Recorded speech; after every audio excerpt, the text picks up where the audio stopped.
Break के बाद स्वागत है आपका। बढ़ते हैं आगे, बात करते हैं झारखंड की, जहां सेरमटोली फ्लाईओवर रैंप विवाद को लेकर आदिवासी संगठनों ने झारखंड बंद का आह्वान किया था।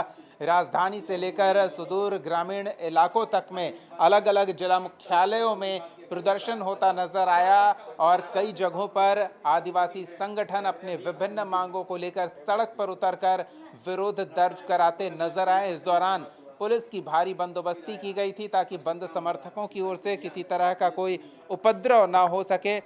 व्यवस्थित और नियंत्रित तरीके से आदिवासी संगठनों ने अपनी मांगों को लेकर पूरे राज्य में जिला मुख्यालयों में प्रदर्शन किया। इस दौरान इस मुद्दे को लेकर सियासी गहमा गहमी भी देखने को मिल रही है। सत्ता पक्ष के लोग इसे विपक्ष प्रायोजित कार्यक्रम बता रहे हैं, तो विपक्ष आदिवासी हित को नजरअंदाज करने का सत्ता पक्ष पर आरोप लगा रहा है।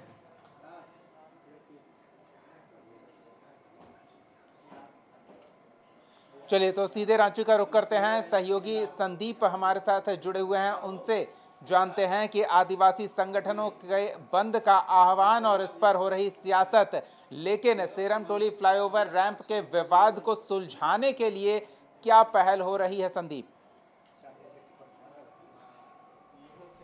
जी, यदि इस झारखंड बंद को देखा जाए तो आज विभिन्न आदिवासी संगठनों ने झारखंड बंद का आह्वान किया था। हालांकि बंद के आह्वान के बाद आज सुबह से ही कई ऐसे चौक चौराहे थे रांची में जहां पे बंद समर्थक सड़कों पर उतरे थे और टायर जलाकर अपना विरोध भी प्रकट करते हुए नजर आए। सबसे पहले यदि बात करें तो आज जो झारखंड बंद था उसमें कहीं ना कहीं जो बंद समर्थक थे कांके के इलाके में बंद जो रांची पतरा था उसे बाधित किया गया था और वहां पे घंटों जमे हुए थे और अपने जो मांग है, चाहे सिरमटोली रैंप का मुद्दा हो या लुगू पहाड़ जो है उसके अतिक्रमण का जो मुद्दा हो, क्योंकि आदिवासी संगठन कहीं ना कहीं आरोप लगा रही है कि जो आदिवासियों की धार्मिक स्थल है या फिर जो सरना धर्म जो सरना सिरमटोली का जो स्थल है वहां रैंप उतारा गया है, तो उन सभी मुद्दों को लेकर आज का बंद बुलाया गया था। हालांकि पिछले यदि 2-3 महीनों से देखा जाए तो इसको लेके लगातार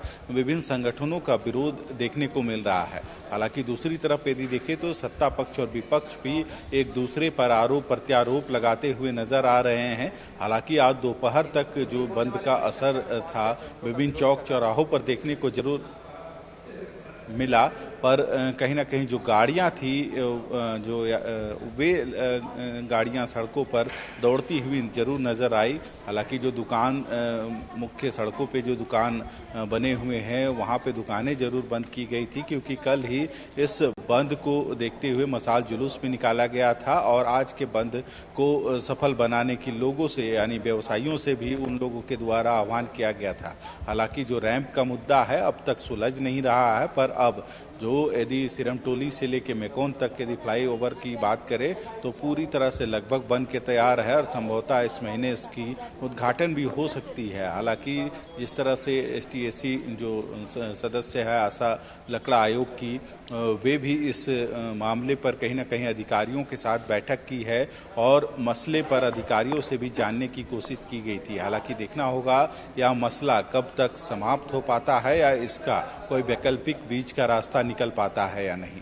हालांकि जिस तरह से बंद का आह्वान था तो कहीं ना कहीं पूरे राज्य भर में बंद का छिटपुट असर भी देखने को मिला। चौक चौराहों पर लोग सड़कों पर उतर के जाम कराते हुए नजर आए, टायर चला के अपना विरोध प्रकट करते हुए नजर आए। जी